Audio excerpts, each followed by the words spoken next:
Okay, so dear Dharma practitioners, keep relax your body, your back straight, neck head straight in one line, and your right palm on your left. Gently close your eyes and bring your attention to this bell sound. And while you're focusing to the sound, you can mentally relax your body, relax your mind, and relax your breathing with your thoughts. Do nothing extra. Just follow the sound, please.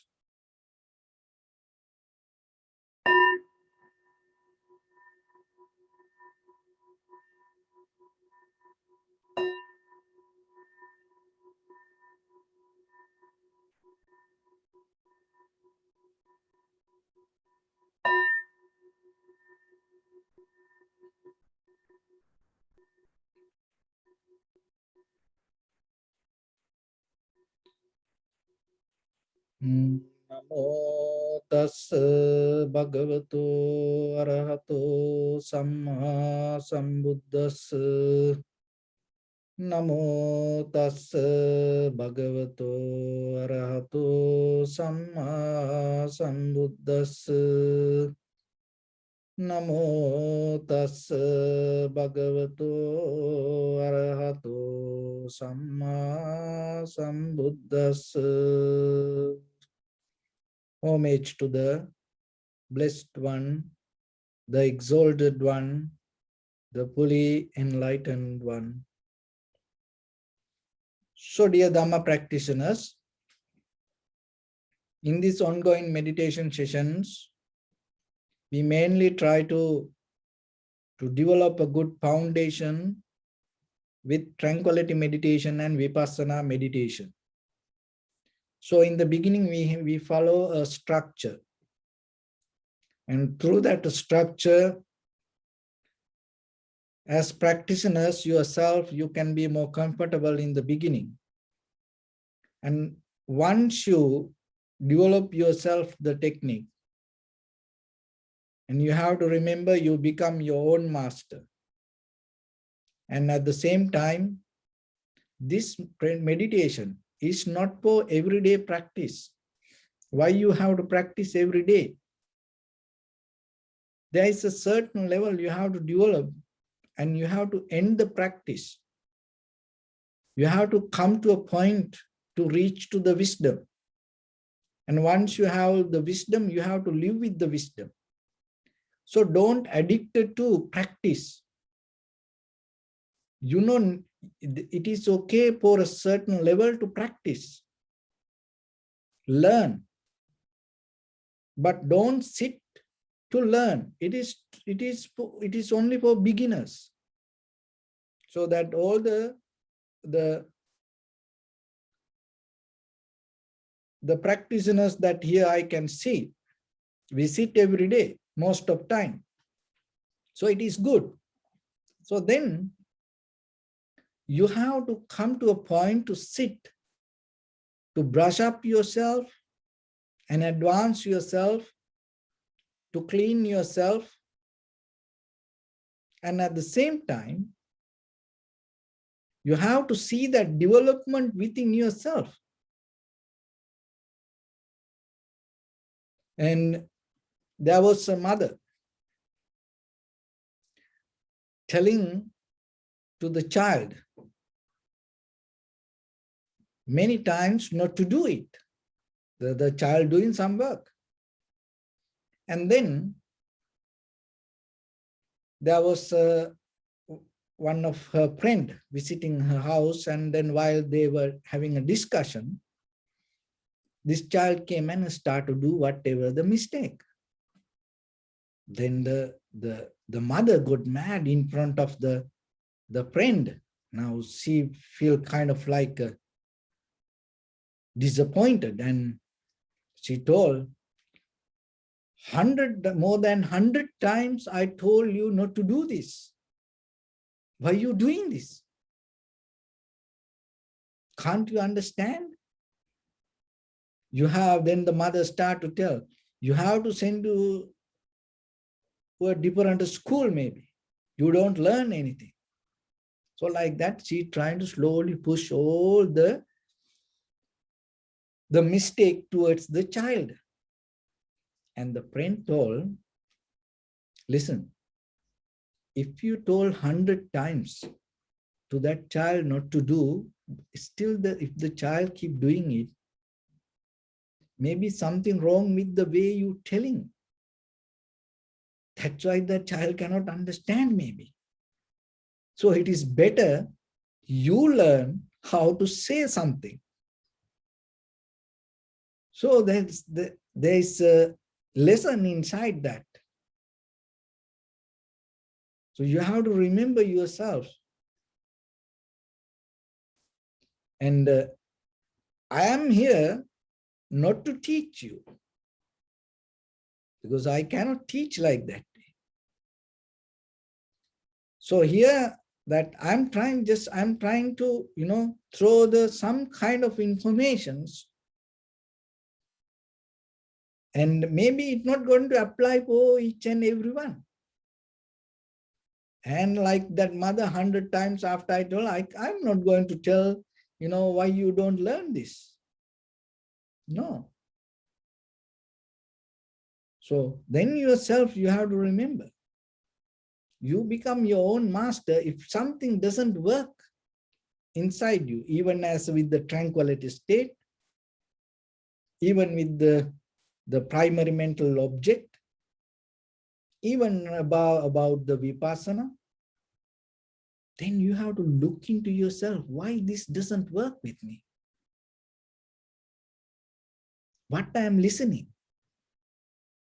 Maybe you go teacher to teacher, that the place to place, talk to talk, and you're going and collecting information, but still inside you, if you don't see the clarity and the very clear foundation and very clear path, you have to question yourself and see what I'm learning, what I'm practicing. So that's why always remember, once you, in the beginning, you have to have very clear understanding with the practice. So here we practice tranquility meditation and vipassana meditation. So in the tranquility meditation, mainly we're trying to settle down with our own mind. And another way, it called the one-pointness. Through the primary mental object, we settle down with our own mind and develop undisturbed mind. So you have to be very clear with that. You developing undisturbed mind. That's mean it's not jumping here and there. That whatever the determination you have, with that, you go and stay with the primary mental object. So it's kind of like a taming your mind, not controlling, but developing the awareness little by little, and underneath you have a habitual pattern. Your mind always go here and there. You slowly taming it and developing the tranquility state to settle down with primary mental object. So for that, in the beginning, in the physical level, we work with the posture. So each and everyone need to ask yourself, how about your posture now? Are you comfortable to sit like this? If not, no one responsible. It is your own responsibility. Why you don't want to get into very clear posture? Practice yourself and see sometimes, and how long you can sit unmovable. How long you can develop a solid posture. That doesn't mean you have to be like a statue, but it's understanding yourself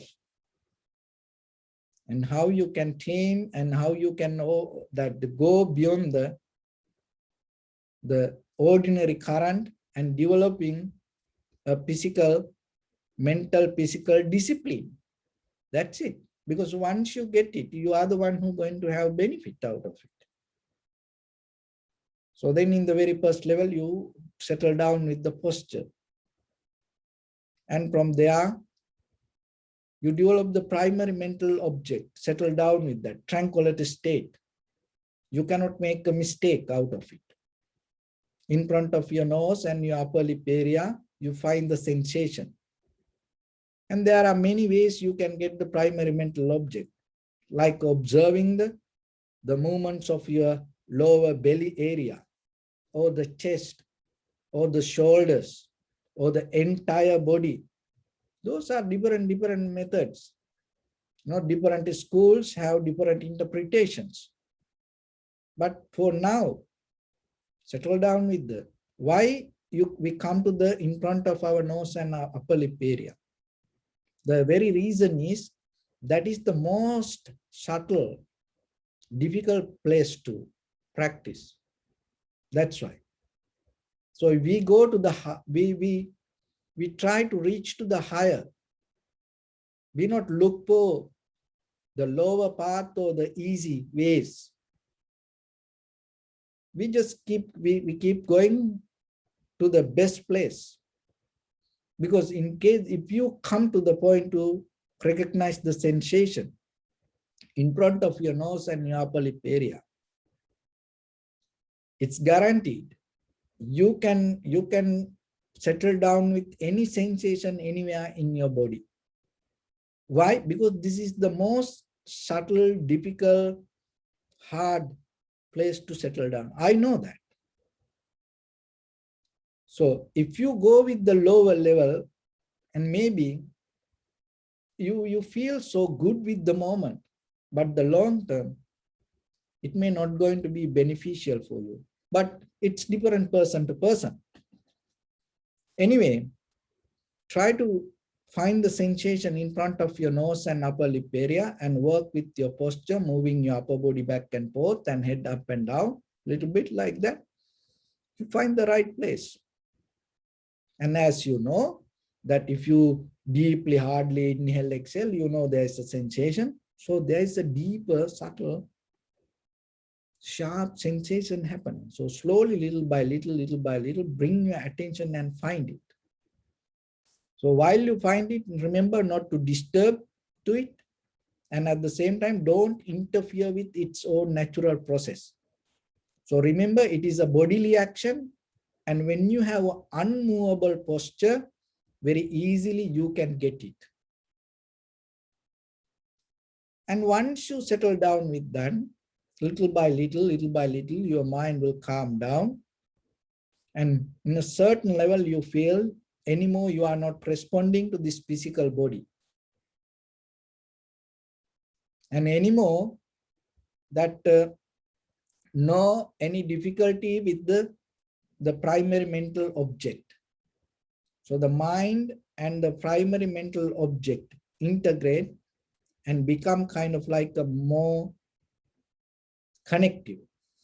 So once you have that connection, your mind can see even deeper that whatever the sensation is, it is more different than in the very first level, whatever you saw, like as inhalation, exhalation. In the deeper, this whole entire process happening and changing, and itself, it's kind of like the energy. So once you come to that recognition, and then you more can see deeply the observer, the very nature of the observer. That is where we keep going. Not the breathing, not the sensation. We going to catch the observer. Because the observer is the result of this entire body, not just one part. So once the mind settles down in one place, you can recognize the observer, the very nature of the observer, the perceiver. And once you get into that level, and we're going to develop this practice from tranquility state to vipassana level. So then what is vipassana means? Deeply, thoroughly observe with the analytical mind what you observe. This is very important. So whatever the sensation happening head to toes, within the awareness, within the limited of your awareness, whatever happened. So that experience you observe and recognize to the depth. When you observe that way, there are 4 foundations you can develop your practice with. The one is the body, the posture itself, and the feelings. So whatever the feelings arise in your body, maybe stronger feelings, or maybe any feeling that available, that you can get as a primary mental object and then observe it. And also the thoughts, that thoughts here, when the mind come to the very primary, settle down with the primary mental object, as I mentioned, you can see the observer. You can experience the perceiver. So in that level, you can see how the mental formations interfere when you observe something. And in that level, the mostly with the desires or with the greed, hatred, or the delusion, so this kind of thoughts, you can very clearly see. And you can see the very roots of the thoughts. And even it is just a thought. It is not somebody. It is not a person. That here, remember that whatever you experience, it is a result of something.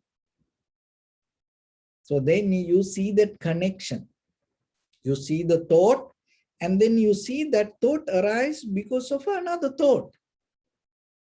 So Chittanupasana, you recognizing through the thoughts. And when you observe that, you can see something, that there is an interconnection. Things can happen according to the cause and effect. So understanding that is Dhammanupassana. So, and when you go this way, that everything related to the phenomena or the dharmata or the nature, and it is not somebody, it is not a person experiencing these things and personalizing the experience. This is the moment by moment, the process happening, and according to necessary conditions and environment in that very moment. Here, right now, right here. And that cause and conditions itself responsible for that own cause and conditions. So when you recognize this way, and it will give the wisdom regarding impermanent. So each and everything impermanent. Even the moment that you experience something, that also impermanent. That everything means, so this is where your mind start to release from the personalizing or the holding things, and kind of like developing solid experience. So when the mind able to see the change, whatever you perceive and whatever the perception and whatever experience, when you deeply, because you can see it, why? Now you have undisturbed mind. So whatever you experience, you see, it just go away. It's not permanent. It's not going to be there the same way. And the experience also change according to that. And then you can see that how everything impermanent. And also, there's no kind of like a permanent place to settle down with the satisfaction. It's a kind of like a mental energy. It is just a thought. Your happiness is a thought. And then now you see how it changed moment by moment. And it is not belong to you, because according to necessary conditions, the feelings arise. And now you know, according to that feelings, your mind respond and maybe come that the happy feelings, unhappy feelings, or neutral feelings. So now you know it related to thoughts, and the thought also change. And then the whatever experience itself disappearing, and then you recognize selflessness. So once you come to this experience within the moment, whatever that you go through, and your mind slowly release from collective nature. It's just moment of experience. Once you get out, once you release from the seeing the impermanent itself is the solution to detachment. Remember, otherwise there is no conscious decision, oh, I'm going to detach because of this change. No, the seeing the change itself bring the result, detachment. Seeing the change itself bring the result, selflessness. There's anymore nothing that you have to think and take a decision. So that's why experiencing that, so the vipassana is the method to experience the change. Change happening as it is, in that very level. Not mental reflection. Remember this. Because if you have idea to think about the change, your thinking is a part of thought. So then your thought interference to the present moment of experience, and the thought overtake, then the mind will create something. That is not the change. That interference also can create a kind of like a mental image and kind of like a energy, kind of like a feeling in you. But that is not the change.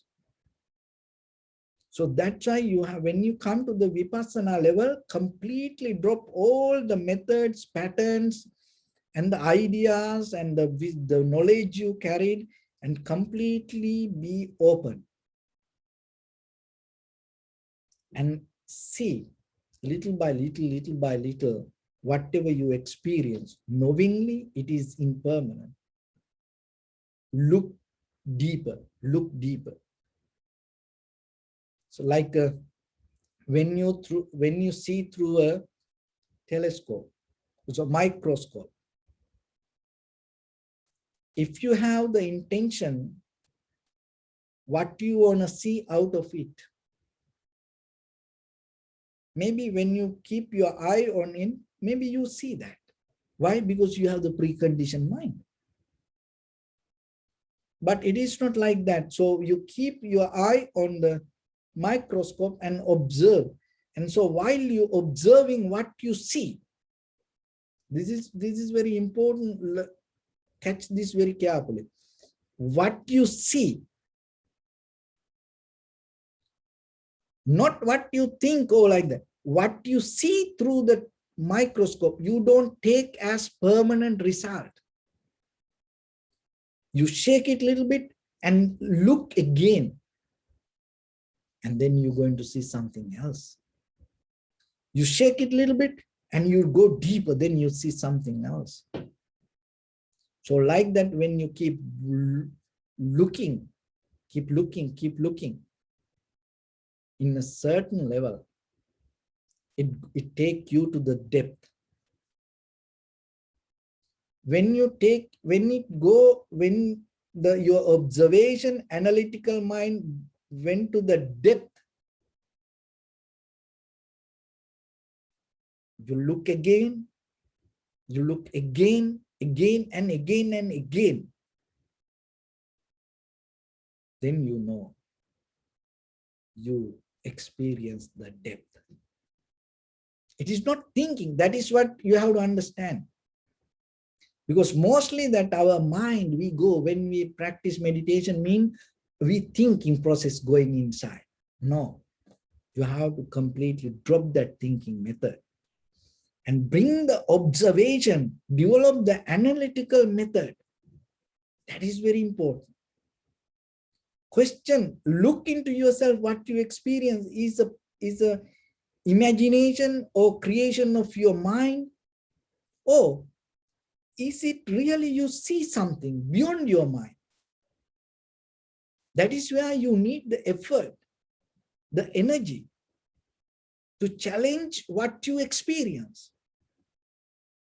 Otherwise, you not become, when you practice meditation, you not become like a grumpy, long pace, and you feel like lethargic, sleepy, and you go with whatever come to your mind, then you caught up in la la land. No, you become more sharp. You bring your 100% maximum level of awareness, and you challenge your own experience. We challenge for others, we try to do things. That's why it says, even you can conquer a country, but the greatest conquerance is conquering your mind. Why? Because when you deeply bring the awareness and challenge to what you see, what you experience, deeply yourself, you come to the point detached from your own experience. That itself invite for your liberation. Because mostly what is happening, we clinging, we holding, we become more comfortable with our inner feelings. But now you go into it and you observing, you shaking it, looking, what is this? To do that itself, you have to get out of self-centered mind. So see, what you practice itself, it's become the result of recognition. So otherwise you developing your mental image, and in a certain level suddenly, oh, this is impermanent. You're not going to come like that way. There's no process in that way. Thinking and impermanent, and kind of like a chanting and thinking, visualizing, there is no way you can go. You go into your own mind. So the vipassana level of practice is more different. So then what you experience, maybe as a sensation, maybe as a thought, you get into it. Anymore, you are not looking this outside perception. You don't go with that, because you are come to the point of tranquility state. You have undisturbed mind. If you don't have it, first get into that in the very first level. And then you go deeper. So then be aware yourself, whatever come experience, look into yourself. Is this my mind? Is this a mental image? Is this an illusion? Is this a hallucination? Oh, am I really seeing without dreaming? So you are the only one can have that question. So entire our lifestyle giving facilities not to question that. And no one allow you to question that. Is this real? Even in a very conventional life, ordinary life, You cannot question it. You go and ask your wife or the husband, is this real? Are you real? Ask your children or the parents, are you real? Is this true? And you will say, maybe that going to become the next world war. So the reason is we are conditioned to not to question. So that is where we bound to this word called life. We just keep going, keep doing things. And in that level, we ourselves, we got tangled within our own inner truth. So only thing, it is there. It's not going to disappear. Remember one thing. You will die and this everything will disappear. But the truth going to remain. You come back, it's going to be there. You come back.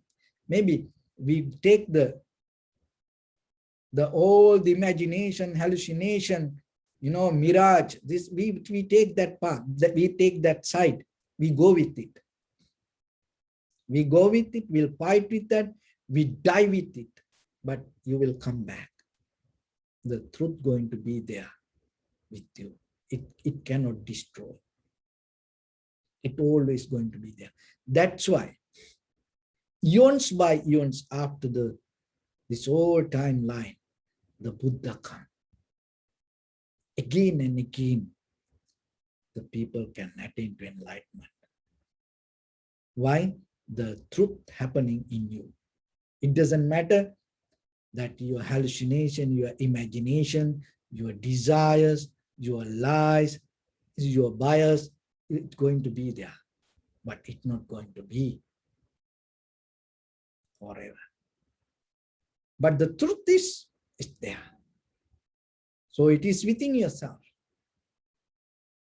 So one day, if you really want to see that, it will be available right now, right here with you. You don't need to look anywhere else. So that is the method of vipassana. That's why when the Buddha explained this,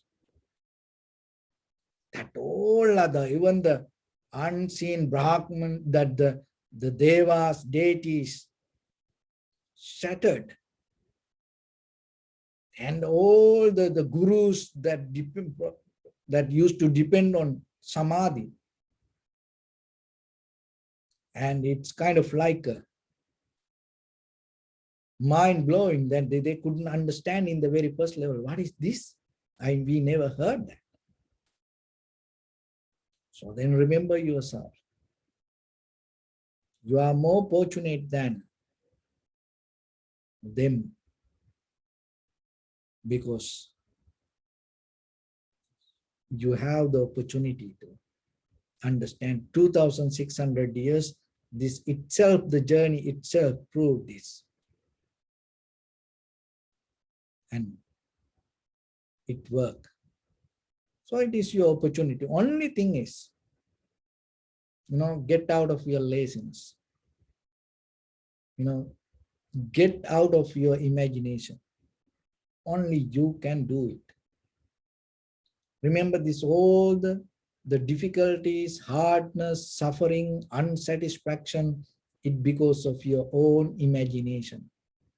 It because of your own choice. It because of your own will. It because of your own desire.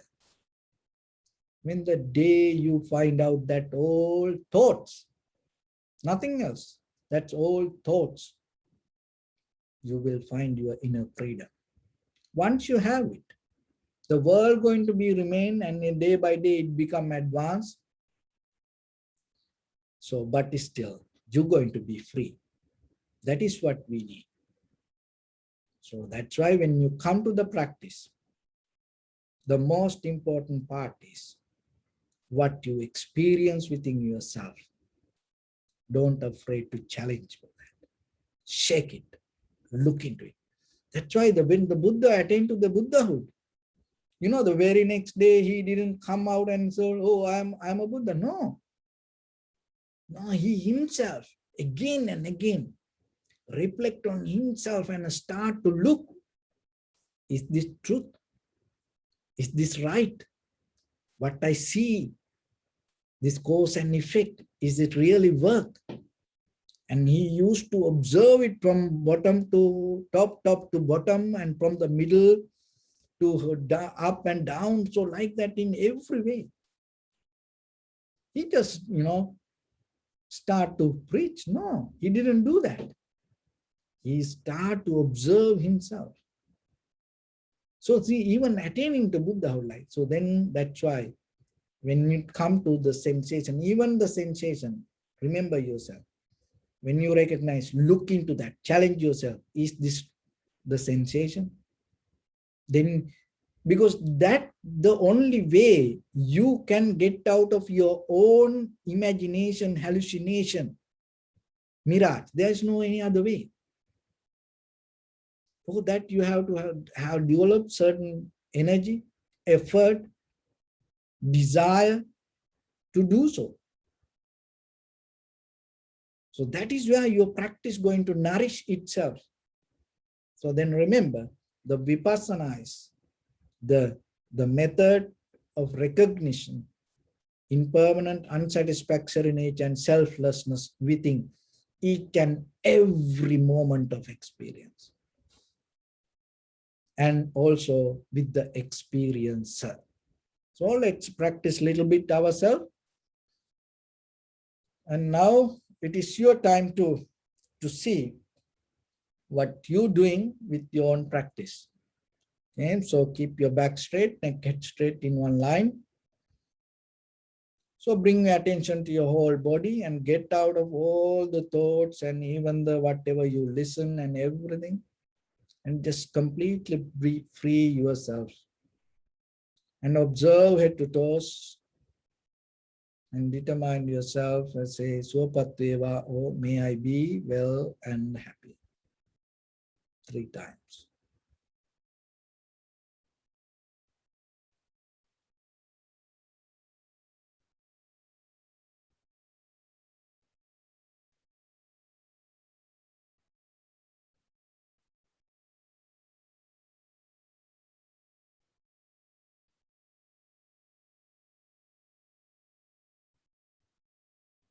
Take a moment and think. We gathered here in this moment to practice this ancient meditation technique. All the Buddhas, all the enlightened masters followed this path and achieved wisdom.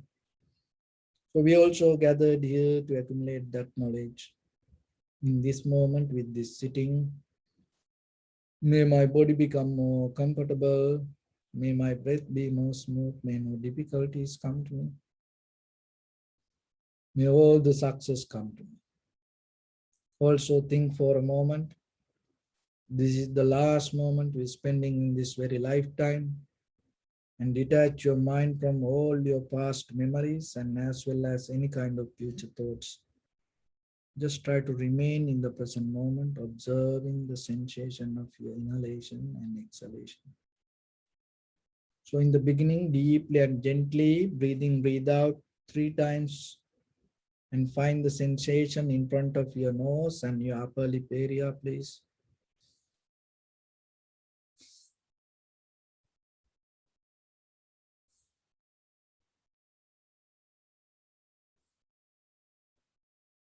So if it is possible, keep an unmovable posture.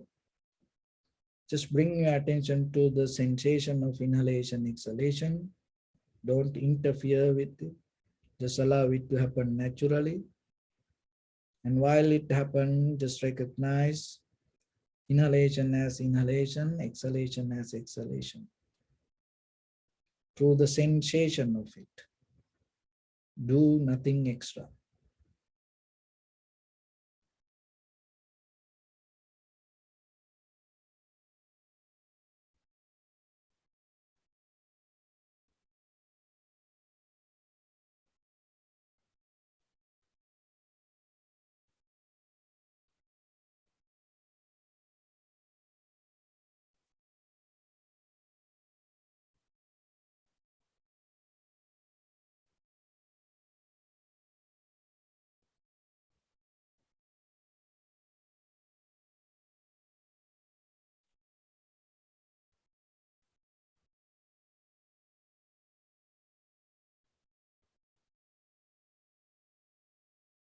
the thoughts covered your mind, bring the determination and sharp your awareness towards the sensation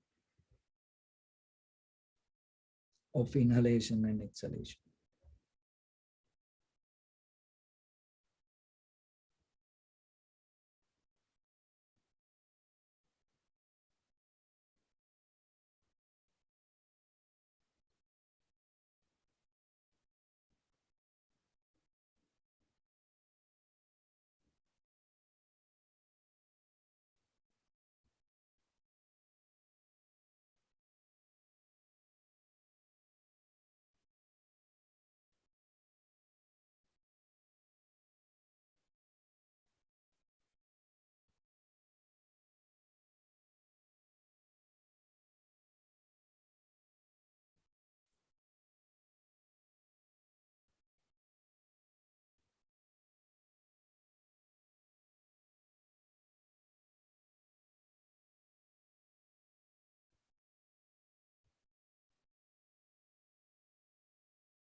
Let the body to be itself, let the sensation to happen itself, and bring your awareness to the sensation of inhalation and exhalation. Be limited only for that.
See the change happening moment by moment within your each and every experience.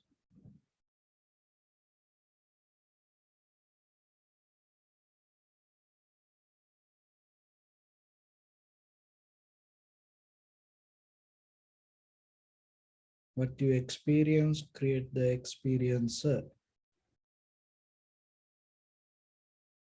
So when the experience change, the experiencer also change.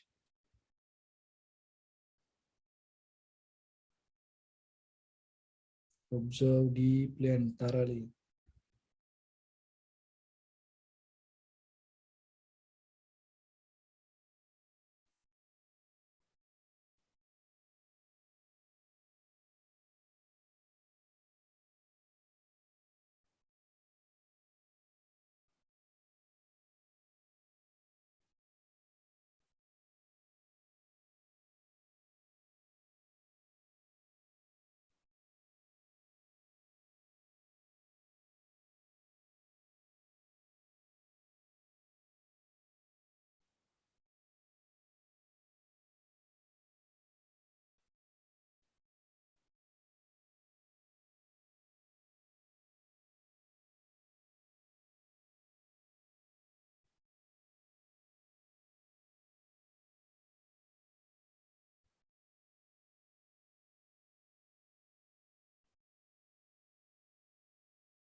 Look into yourself and see, are you thinking or are you observing?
Bring attention to your body, please.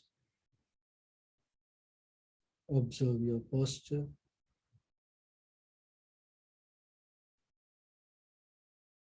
We cultivate loving kindness and compassion in our heart and radiate it as a light through entire your compound, village, city, state, country, world, around this universe.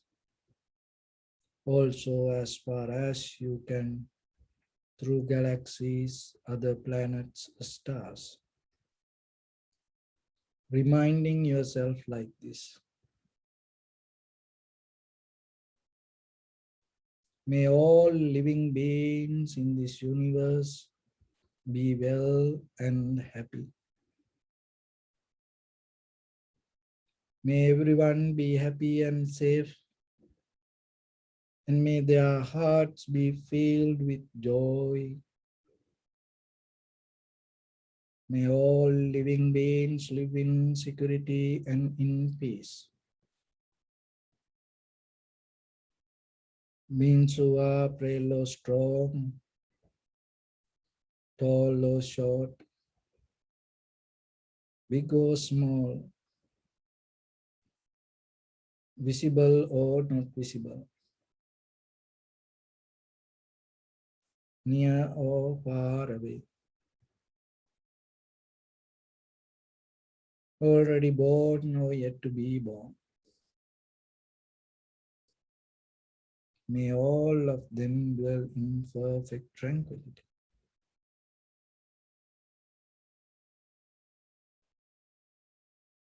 Let no one do harm to anyone. Let no one put the life of anyone in danger. Let no one out of anger or ill will wish anyone any harm.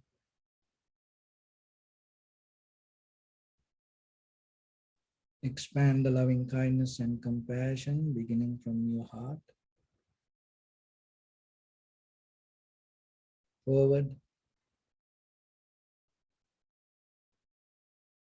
Visualize yourself and send it as a light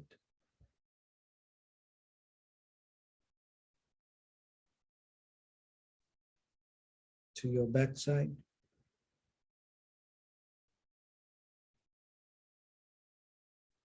to your left side,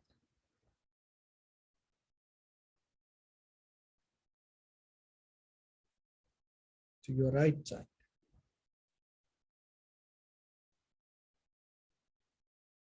downward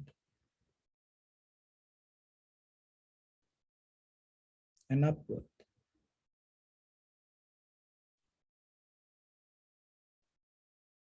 to all six directions at once, like the moon, the sun.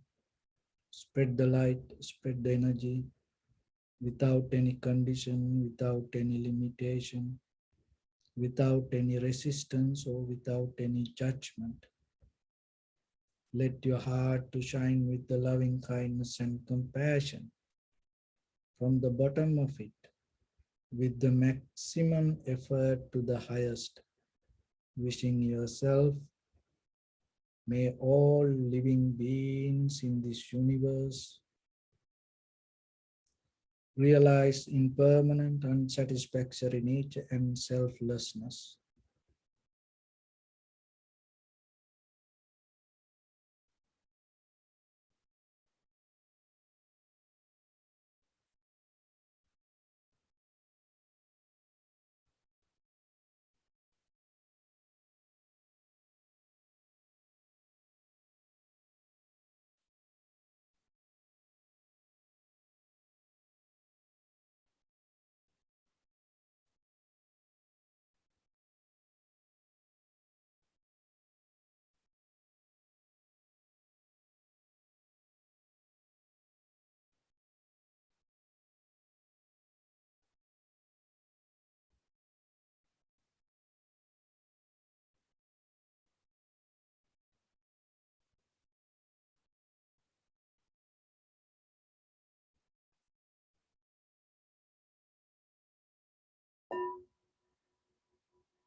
Say sadhu, sadhu, sadhu, and recite yourself and determine yourself.